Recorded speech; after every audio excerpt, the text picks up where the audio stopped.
Coincidentally, we'll talk about that now since we're segueing into that. Let me just.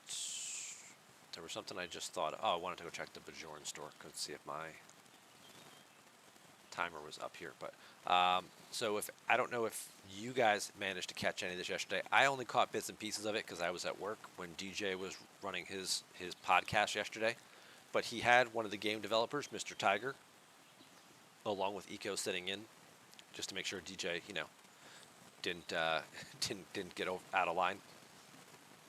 And they were talking very much about the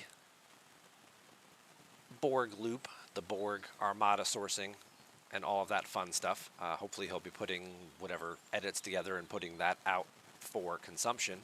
But what Mr. Tiger did say is that with the rare and the epic loot boxes, there is no info button here, which is something that we have been asking and requesting for.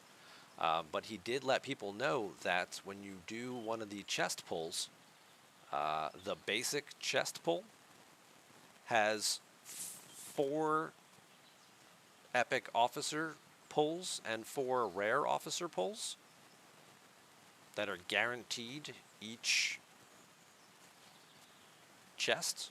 So if I opened one chest here, I don't know exactly what the breakdown is here, whether it's one of these, one type of credit, one type of XP, one Rhodinium particle. So there's 4 things you're getting automatically. Then you're getting 4 rare officer pulls. So you could get 4 ones times 1. You could get 4 of him times 5 and get 20 rare officer shards. You could get 1 of each of a couple different people. It's all random within the rare officers, how the officer shards pay out. But you're getting 4 chances within the rare pool.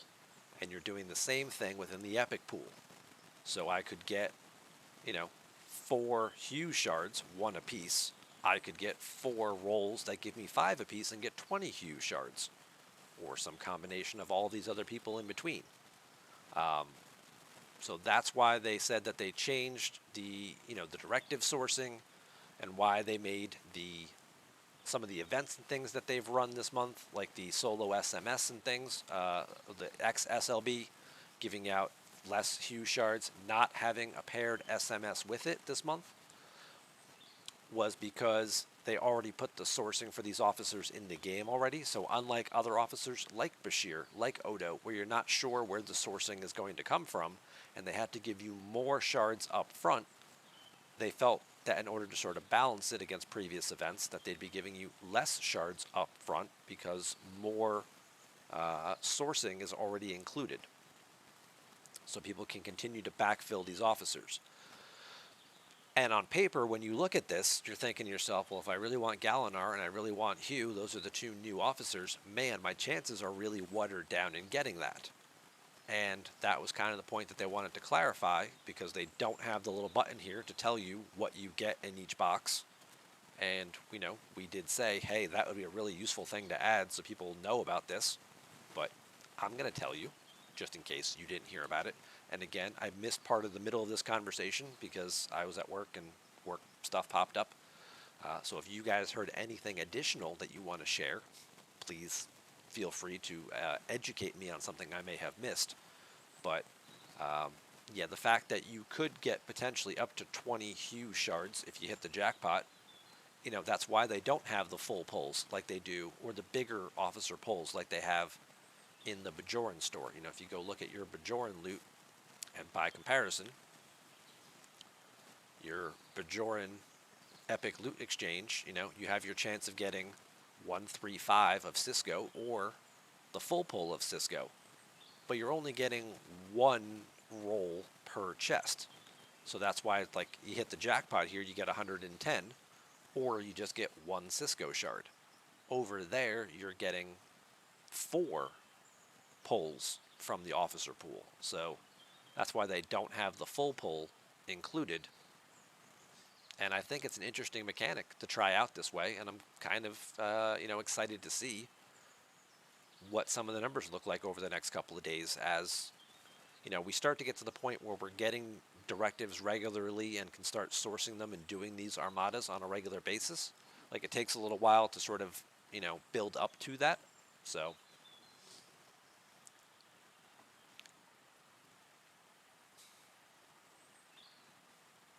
yeah, I agree, Olympus. It's an amazing thing, sort of, that we're finding out about this, and very interesting mechanic here in terms of including these officer shards, the number of pulls that you get, and things like that. But again, how are the players supposed to know this if the I button isn't there to tell you that? When I go into even, if I go into my Mantis refinery, is it in here? No, it's not even in here. Every refinery should have an info button. Every single one. So if you're watching Scopely, sometimes you guys lurk. Sometimes other people lurk and report back to you. Every single chest pull should have an info button that should give you the breakdown of what you can get and what the chances are. And I know some of those chances are going to be really, really low. It's okay. Players would rather know that they're getting screwed instead of just getting screwed over and being like, God, I have the worst luck in the world. We're okay knowing that our chance of getting a full pull of Honor Guard Wharf is 0.1%. Because if you add these together, that's 99, that's 100. So that must mean the full pull chance is what? 0.01% chance? Snowball chance in hell? But hey, at least it's there, and at least I know not to expect it. I'll actually get more excited when I got 10 shards a couple months ago. I got really excited because I hit a 1% chance. Because I know this is never going to happen. So if I hit that one time out of 100, this at least feels realistic to me. Like, I'll actually hit this sometime in my lifetime. And I did, and I was very excited about it. I already know I'm never hitting this. Never going to happen. And I'm okay with that. I'm not planning on that. I'm not using this for my officer tier up. I'm expecting most of the time I'm going to get one shard. Maybe I get lucky and I get two, and if I get 10, holy crap, that just saved me 9 weeks of doing this turn-in. So every single recruit, you did it really well over here. You did it really well. And then as you added more and more packs, did you just get forgetful? Did you just be like, we don't need to keep putting these in? These are some of the most important things that you have in your pack pulls, because it lets people know what they should expect. And all of the basic recruit packs have them. Why doesn't anything else? This stuff is all, why don't these? These should have them. Every single chest pull should have an info button. Comprende? Capiche? You get me? End rant. So. But they put more pips in. Yes, we got more pips instead. You can take back the pips and give us info buttons. That's a bandwidth trade-off, right? I will trade you all the pips for info buttons if it saves server space. It should save server space because it's less things that are active and are being counted and displayed. You can go ahead and take back all my officer pips because I don't need to know that I have 28 officers or 28 different recruit things that I could do, and I've got 12 officers that I could promote. I don't need to know all that. You can keep those, and I will trade you those pips for info buttons. Vic Nice says their communication is terrible. And the sad part is since Eco has come on, and now since Beck has come on as well, it's actually gotten better. And we still think it's terrible. So, I mean, are our expectations just too high?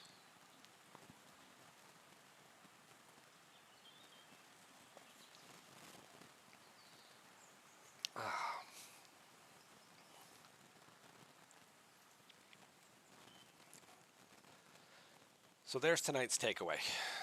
There's our highlight. There's our video clip. We'll tag Scopely in that one. Watch this and then learn.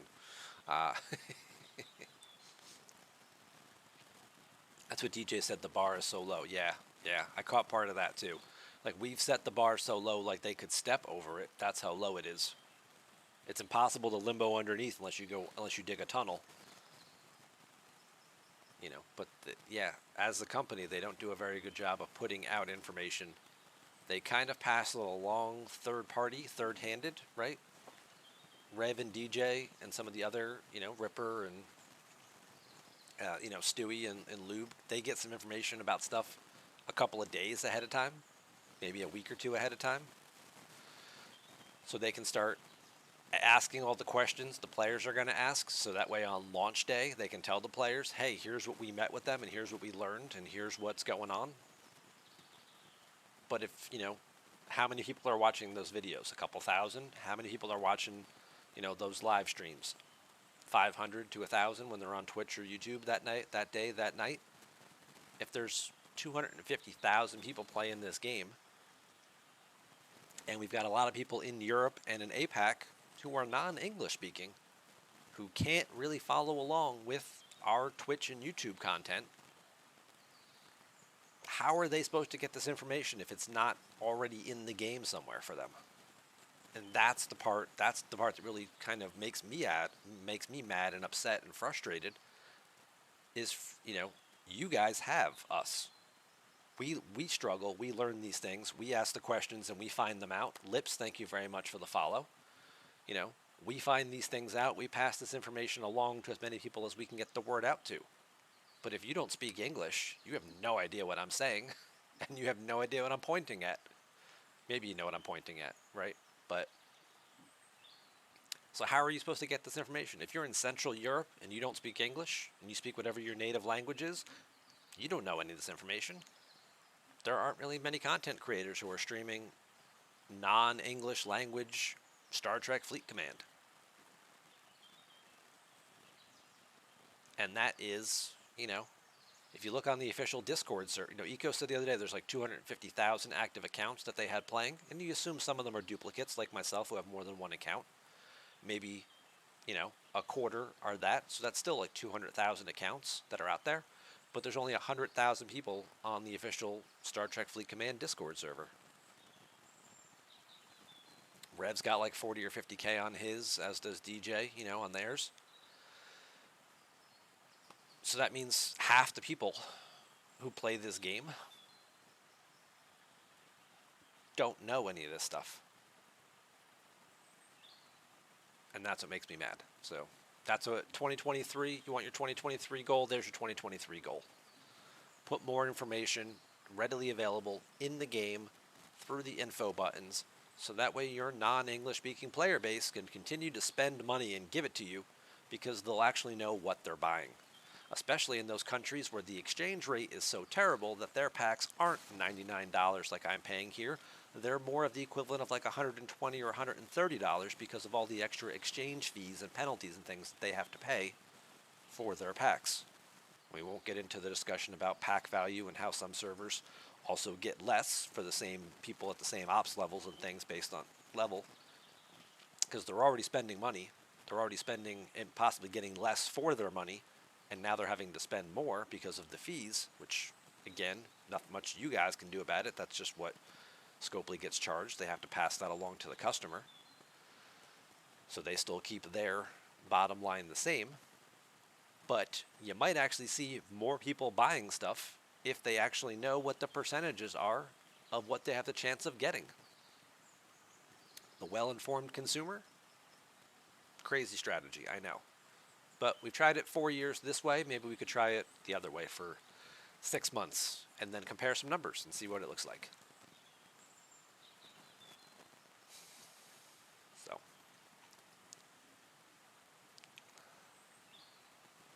Maverick says, if we didn't have you guys, who knows when we would know? Exactly. Probably never. If there were no content creators for this game, there's a lot of things you probably just would never know. Maybe somebody in your alliance would figure it out and tell you, but maybe not.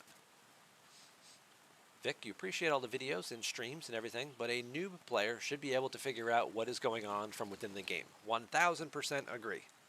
If I signed up to play this game today and knew nothing about it, I should be able to come into the game and figure many of these things out.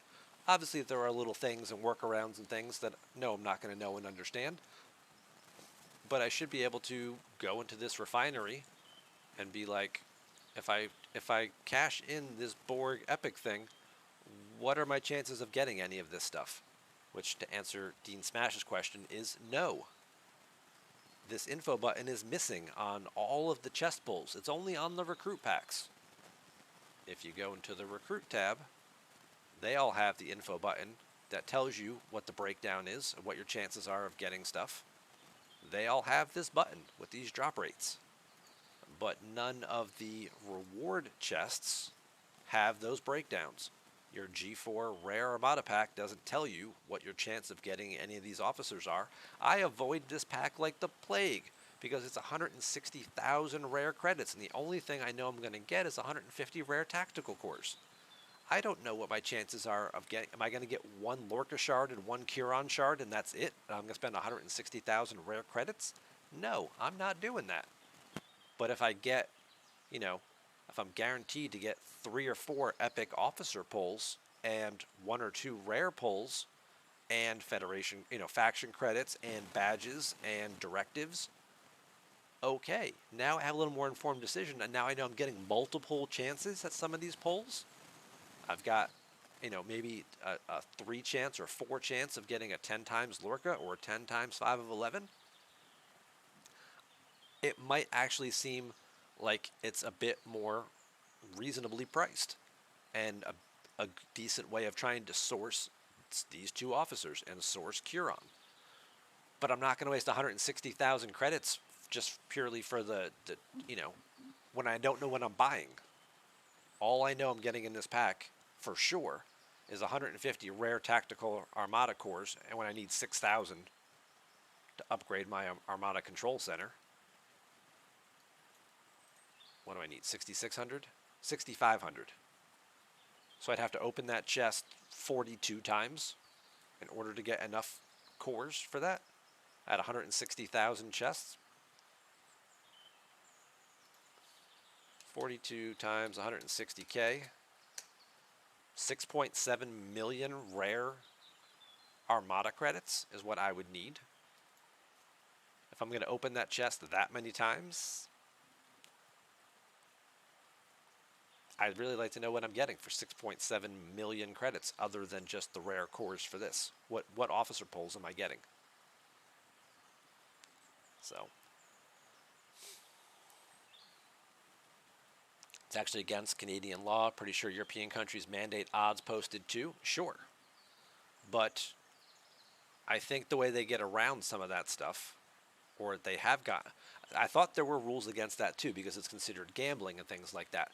But really, all that they sell, the only thing that you pay money for and buy are the recruit tokens. You buy ultra recruits, you buy faction credits and faction recruit tokens and things like that. You don't buy Armada credits. You buy Armada directives. You complete the Armada, and then you use the in-game currency to cash in for this. So there's like it's a step removed, and I don't know if that's enough of a separation in order to, make the jump there.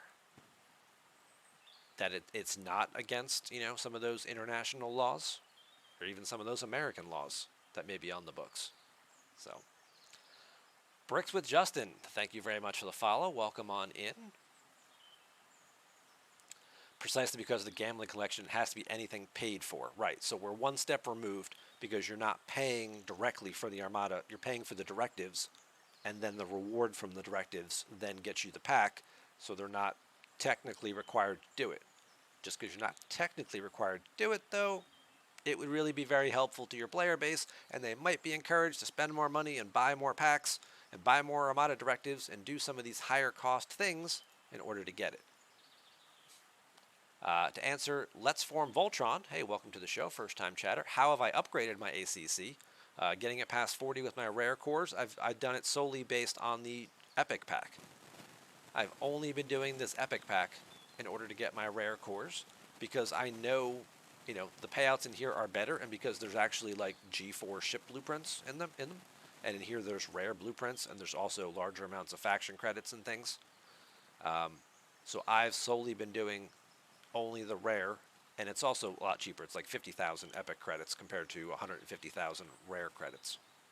So that's sort of the path that I've felt about doing. And then I just use all my rare credits over here to source my epic Armada directives. So there's 35 epic directives right there. And then I just use this to fuel this, which has like a 300 or 400 rare core payout. I forget exactly what's in mine. I think 350, maybe 400. As well as now, because of my ops level, it's the G4 rare ship blueprints that are in there too. So that was another way that I was trying to source ship blueprints for that. And based on this graphic, at some point in time, it'll switch to the epics, and then I can start getting Tribune and Enterprise A or Hecta blueprints. Maybe at 48, it'll change to that. So.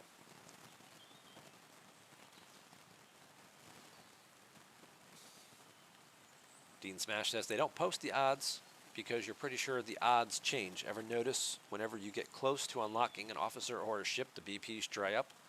Yeah, I always just assume that that's Murphy's Law, right? When you get close to something is when it kind of disappears. A lot of people have said that. And whether it's true that it is that way or it just happens to work out that way because you're more attentive and more focused on it, you're paying a little more attention. Like, ooh, I only need 5 more blueprints. Oh, I didn't get any this time. Oh, I didn't get any this time. But, if you go back and look at the last 6 months, how many times leading up to that did you also not get any? It seems like it sucks and it changed for you now because you're so close to getting it and you're hyper-focused on it. It's like when you figure out, like, hey, I know what car I'm going to buy. I'm going to go down to the dealership and I'm going to buy this car because I never see it anywhere and it looks really cool. And then you go to the mall like the day later and there's like 7 of them in the parking lot. And you're like, where the hell did all these come from? It's because it's on your mind now and you're more focused on it, that you're seeing it actually, happen and take place out there. And I just realized I sent the ship away on my other account before I started this rant. And hopefully I'm not dead. No, he didn't actually leave. Just Q, thank you very much for cheering 100 bits. Whew. Confirmation bias. Ahoy! Fuel it down. Welcome on in. I'm going to take a minute. I'm going to catch my breath. That was a rant. I usually don't get that quite worked up, but it's one of those things that just seems so gosh darn simple. And you did it right over here, but completely left it blank over here. That, yeah, it kind of grinds my gears a little bit.